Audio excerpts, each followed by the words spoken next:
నేటి ఈ కార్యక్రమ నిర్వాహకులు పట్టణ శాఖ అధ్యక్షులు దుమాల శ్రీకాంత్ గారికి, అదేవిధంగా ముఖ్య అతిథిగా విచ్చేసిన మహిళా మోర్చా అధ్యక్షురాలు మేకల శిల్పారెడ్డి గారికి, అదేవిధంగా వారితో వచ్చిన మహిళా మోర్చా రాష్ట్ర నాయకురాలందరికీ హృదయపూర్వక ధన్యవాదాలు తెలియజేసుకుంటూ, మరి శాంతినగర్ ప్రజలందరికీ మేమెంతో రుణపడి ఉంటాం. ఎందుకంటే శాంతినగర్లో మన సంస్కృతి సాంప్రదాయాన్ని కాపాడే కళ సిరిసిల్ల పట్టణంలో శాంతినగర్లో ఉంది. మరి దుమాల శ్రీకాంత్ గారి ఆధ్వర్యంలో మీరందరూ గోకులాష్టమికైనా బతుకమ్మకైనా వివిధ మన సంస్కృతి సాంప్రదాయాలను ప్రతిబింబించే ప్రతి కార్యక్రమానికి మీరందరూ సహకరించి పెద్ద ఎత్తున మన విధానాలను మనం ఆకట్టుకుంటూ ప్రజలందరినీ మన వైపు తిప్పుకునే కార్యక్రమంలో మీరందరూ భాగస్వాములు అవుతారు కనుక మీ అందరికీ హృదయపూర్వక నమస్కారాలు తెలియజేసుకుంటూ ఈ అవకాశం ఇచ్చినందుకు ధన్యవాదాలు తెలియజేసుకుంటూ సెలవు తీసుకున్నాను. భారత్ మాతాకి. ఒకసారి రెండు చేతులు ఎత్తుదామా? జై శ్రీరామ్. అందరూ అన్నారా? జై శ్రీరామ్, జై శ్రీరామ్. భారత్ మాతాకి, భారత్ మాతాకి.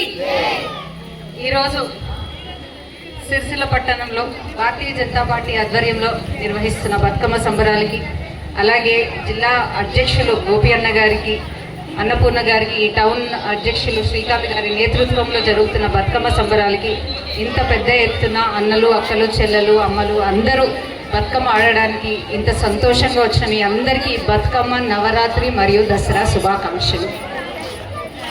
ఇక్కడ లేట్ అయినప్పటికీ చాలా హ్యాపీగా అనిపించింది. మిమ్మల్ని చూసి నేను డాన్స్ చేసినాను. కాలేజ్ డేస్లో చేసినాక తర్వాత మళ్ళీ ఇప్పుడే చేసినాను. ఇక మాకున్న ప్రోటోకాల్ వైజ్ మేము చేయలేదు, కానీ ఇక్కడ పిల్లలు నాతోనే వచ్చి ఆడుతుంటే నేను కూడా కంట్రోల్ చేసుకోలేకపోయినాను. బట్ మన భారతీయ సంస్కృతి సంప్రదాయాల ప్రతీక మన బతుకమ్మ పండుగ. ఇంకా కూడా మన బతుకమ్మ పండుగని పడగొట్టకుండా ఆడుకుంటూ దాన్ని నిలబెడుతూ మన సంస్కృతి సంప్రదాయాన్ని ముందుకు తీసుకెళ్తున్న మీరందరికీ జోహార్లు.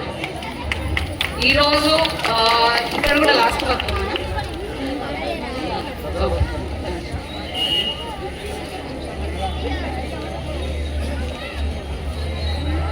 ఇక్కడికి రావడం నాకు చాలా సంతోషంగా ఉంది. ఫస్ట్ టైం నేను సిరిసిల్లకు వచ్చినాను, కానీ సిరిసిల్లలో ఇంత ఏమంటారు జోష్ ఉన్నదే అని నాకు ఇప్పుడే తెలిసింది. సో మళ్ళీ వస్తాను, మీకు తెలుస్తుండండి, నేను వస్తుంటాను. మన పండుగలను కాపాడే బాధ్యత మనది. మనమే మన పండుగలను రక్షించుకోవాలి, కాపాడుకోవాలి. కాబట్టి బతుకమ్మ పండుగ ఎంత గ్రాండ్గా చేస్తున్నారో రానున్న రోజుల్లో కూడా వచ్చే పండుగలన్నీ కూడా ఇలాగే హిందూ ధర్మాన్ని కాపాడుతూ ముందుకు తీసుకెళ్లాలని మీకు అందరికీ మరి ఒక్కసారి నరేంద్ర మోదీ గారికి కూడా నవరాత్రి సందర్భంగా మనకు GST తగ్గించి, ముఖ్యంగా మహిళలకు తగ్గించి గొప్ప వరం ఇచ్చారు, గొప్ప బహుమతి ఇచ్చారు. వారందరికీ కూడా ఈ బతుకమ్మని డెడికేట్ చేస్తూ భారత్ మాతాకి, భారత్ మాతాకి.